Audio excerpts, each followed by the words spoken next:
Students ఈరోజు నేను మనకి electric charges 4th unit electric charges and ఫీల్డ్స్లో 2 మార్క్స్ క్వశ్చన్స్ ఎక్స్ప్లెయిన్ చేస్తున్నాను.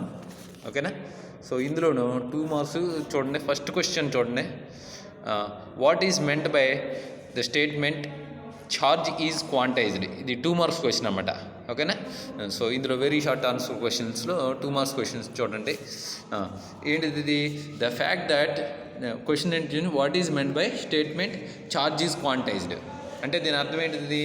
ఆవేశం క్వాంటీకరణం చెందింది అంటే ఏమిటి అని. ఓకేనా? దీనికి చూడండి. The fact that electric charge is always an integral multiple of E is termed as quantization of charge. The minimum charge that may be transferred from one body is equal to the charge of the electron. That is E equal to, E means electron charge here. Okay na? E equal to 1.6 into 10 to the power of minus 19 coulomb. Okay na? C means here coulomb. So any physically existing charge in the universe is found to be plus or minus NA. So where here N is integer, N is an integer value, that means 1 2 3 4 up to so on. Okay na? So this shows that charge is quantized. So meaning is charge is quantized here. Okay na? So దీని ప్రకారం తెలుగులో అర్థం ఏంటో చూద్దాం ఒకసారి. Okay, ఆవేశం క్వాంటీకరణం చెందిందంటే ఏంటంటే రెండు వస్తువుల మధ్య బదిలీ చేయగలగా అత్యల్ప ఆవేశం ఎలక్ట్రాన్ ఆవేశం ఎంత అంటే 1.6 into 10 to the power of minus 19 కూలుంబ్కి సమానం. ఓకేనా? అందువల్ల ఆవేశం ఎల్లప్పుడూ ఈ కనిష్ట విలువ యొక్క పూర్ణాంక గుణిజమై ఉంటుందని తెలుస్తూ ఉంటుంది. అంటే ఆవేశం క్వాంటీకృతం అవుతుందని అర్థమవుతుంది కదా దీన్ని బట్టి. ఓకేనా? సో ఈ విధంగా ఆవేశం క్వాంటీకరణం చెందింది అని అంటామన్నమాట. ఓకేనా? సో ఇది ఫస్ట్ క్వశ్చన్. సో నెక్స్ట్ క్వశ్చన్కి వెళ్దాము. నెక్స్ట్ క్వశ్చన్ చూడండి. The electric lines of force do not intersect why అంటే ఏంటిది? దీని మీనింగ్ ఏంటిది? విద్యుత్ బలరేఖలు ఖండించుకోవు ఎందువలన అని అడుగుతున్నాడు. ఓకేనా? క్వశ్చన్ అర్థమైంది కదా. The electric lines of force do not intersect, అవి ఎప్పటికప్పుడు ఒకదాన్ని ఒకటి ఖండించుకోవు. వై ఎందువలన అని అడుగుతున్నాడు. ఓకేనా? సో దీని మీనింగ్ ఏంటి? Because if they intersect when the field of point should have 2 directions simultaneously, it is impossible, so they do not intersect. ఓకేనా? సో దీని మీనింగ్ ఏంటిది? ఇది చూడండి. విద్యుత్ బలరేఖపై ఏ బిందువు వద్దనైనా విద్యుత్ క్షేత్ర తీవ్రత స్పర్శరేఖ దిశలో ఉంటుంది. సో అందువల్ల బలరేఖలు ఖండించుకుంటే ఖండన బిందువు వద్ద 2 స్పర్శరేఖలు ఏర్పడతాయి. అంటే విద్యుత్ క్షేత్రానికి 2 దిశలు ఏర్పడాలి. ఇది అసలు అర్ధరహితం అనమాట. ఓకేనా? అందువలన బలరేఖలు ఖండించుకోవు. ఓకేనా? అర్థమైంది అందరికీ? రైట్. నెక్స్ట్ క్వశ్చన్ చూడండి. 2 మార్క్స్లో state Gauss law in electrostatics అంటే ఏంటిది? చూడండి.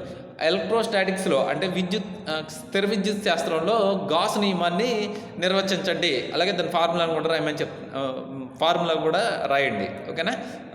నిర్వచించండి అన్నాడు క్వశ్చన్. ఓకేనా? దీని అర్థం చూడండి. ఇంగ్లీష్ మీడియం వాళ్ళు the total electric flux through any closed surface is equal to 1 by epsilon naught times the charge enclosed by the surface. ఓకేనా? అంటే ఏంటిది ఇక్కడ తెలుగులోను? దట్ ఈస్ ఇది క్లోజ్డ్ సర్ఫేస్. ఇక్కడ చూడండి ఫార్ములా చూడండి. క్లోజ్డ్ ఇంటిగ్రల్, ఇక్కడ నల్ ఇంటిగ్రల్ అని రాస్తాం, లేదా క్లోజ్డ్ ఇంటిగ్రల్కి సింబల్గా 0 వేస్తాం అనమాట. ఎస్ మీన్స్ ఇక్కడ ఈ ఇంటిగ్రల్కి ఎస్ మీన్స్ ఇక్కడ కింద సఫిక్స్లో ఎస్ ఉంది కదా. ఎస్ అంటే ఏంటిది? సర్ఫేస్ అనమాట. క్లోజ్డ్ సర్ఫేస్ ఇంటిగ్రల్ అని దాని అర్థం. ఈ బార్ డాట్ డిఎస్ బార్. ఈ బార్ అంటే ఏంటో చెప్పాను కదా ఇంతకుముందు, విద్యుత్ క్షేత్ర తీవ్రత. ఓకేనా? సో ఇంటూ డిఎస్ బార్, దీనికి ఇంటిగ్రల్ అనమాట. అది డిఎస్ బార్ అనేది is equals to q by epsilon not. ఇక్కడ క్యూ అంటే ఏంటి? ఛార్జ్. ఎప్సిలాన్ అంటే మీకు తెలుసు కదా మీకు. ఓకేనా? పెర్మిటివిటీ అనమాట. ఇన్ ఫ్రీ స్పేస్లో ఉన్నటువంటి పెర్మిటివిటీని ఎప్సిలాన్ నాట్ అంట. ఓకేనా? రైట్. ఇప్పుడు తెలుగు మీడియంలో చూడండి. The total electric flux through any closed surface అంటే ఎలక్ట్రిక్ ఫ్లక్స్ అంటే ఏంటిది? విద్యుత్ అభివాహకం. ఫ్లక్స్ అంటే అభివాహకం, అంటే మూసిన ఒక తలం గుండా పోయేటటువంటి విద్యుత్ బలరేఖల సంఖ్యను ఏమంటారంటే ఎలక్ట్రిక్ ఫ్లక్స్ అంటారు. ఓకేనా, ఒక తలం గుండా పోయేటటువంటి విద్యుత్ పర్టికులర్ ఏరియా గుండా పోయేటటువంటి విద్యుత్ బలరేఖల సంఖ్యనే ఎలక్ట్రిక్ ఫ్లక్స్ అంటారు. దాన్ని విద్యుత్ అభివాహకం అని అంటారు. ఓకేనా, ఈ మొత్తం అభివాహకం అనేటటువంటిది ఏదైనా ఒక క్లోజ్డ్ సర్ఫేస్ అంటే మూసిన తలం గుండా పోయేటటువంటివి, ఆ మూసిన తలం గుండా ఇదే క్లోజ్డ్ సర్ఫేస్ అనమాట. దాని గుండా పోయేటటువంటి మొత్తం అభివాహకం అనేటటువంటిది దేనికి సమానంగా ఉంటుంది? 1/ε టైమ్స్ ద నెట్ ఛార్జ్ అన్నాడు ఎన్క్లోజ్డ్ బై ది సర్ఫేస్. అంటే ఆ సర్ఫేస్లో ఉండేటటువంటి మొత్తం ఛార్జుకి 1/ε టైమ్స్ ఉంటుందంట. ఓకేనా, సో దీన్ని ఏమంటారంటే గాస్ నియమం అని అంటారు.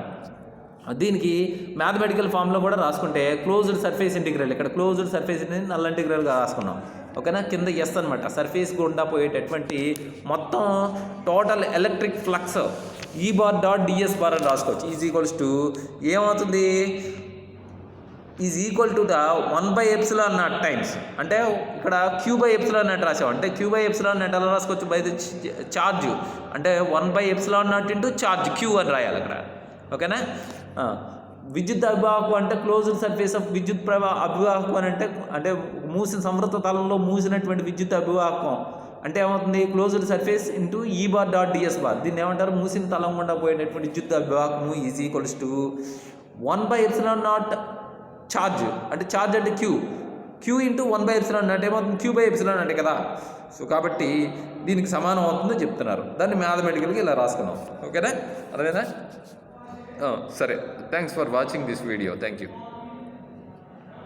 క్లోజింగ్. ఇప్పుడు నెక్స్ట్ క్వశ్చన్ చూడండి. What happens to the weight of a body when it is charged positively అని అన్నాడు. ఓకేనా, నెక్స్ట్ 2 మార్క్స్ క్వశ్చన్లోనే. ఓకేనా, ఇది డిఫరెంట్లీ ఆస్క్డ్ క్వశ్చన్ అన్నమాట. ఓకేనా, దీని అర్థం ఏంటిది? ఇది తెలుగులోను ఒక వస్తువుని ధనావేశం చేయించినప్పుడు దాని బరువు ఏమవుతుందో అని అడుగుతున్నాడు. ఓకేనా, క్వశ్చన్ అర్థమైందా? What happens to the weight of the body when it is charged positively. అంటే ఓ వస్తువుని మనం ఏం చేస్తున్నాం? పాజిటివ్ ఛార్జ్ ఇస్తూనే ఉన్నాం. ఓకేనా, ఆ వస్తువుకి ఏమవుతుంది? కంటిన్యూస్గా మనం పాజిటివ్ ఛార్జ్ ఇచ్చినప్పుడు దాని బరువు ఏమవుతుంది? తగ్గుతుందా పెరుగుతుందా అని అడుగుతున్నారు. ఓకే, చూడండి ఆన్సర్ చూడండి. Every body acquires positive charge due to the loss of electrons, hence the weight of the body decreases when it is positively charged. అంటే దీని మీనింగ్ ఏంటిది? ఇది ఒక వస్తువు ఎలక్ట్రాన్లు కోల్పోయినప్పుడు ధనావేశం అవుతుంది. అందువల్ల కోల్పోయిన ఎలక్ట్రాన్ల ద్రవ్యరాశి తగ్గిపోతుంది. తత్ఫలితంగా ద్రవ్యరాశి కొంత తగ్గిపోతుంది అనమాట. ఓకేనా, ఇదే ఇక్కడ చెప్తున్నాడు. Every body acquires positive charge due to the loss of electrons as the weight of the body decreases. So ఈ విధంగా ఆ వస్తువు ఏమవుతుంది? దాని బరువుని కొంత కోల్పోతుంది అనమాట, తగ్గిపోతుంది. ఓకేనా.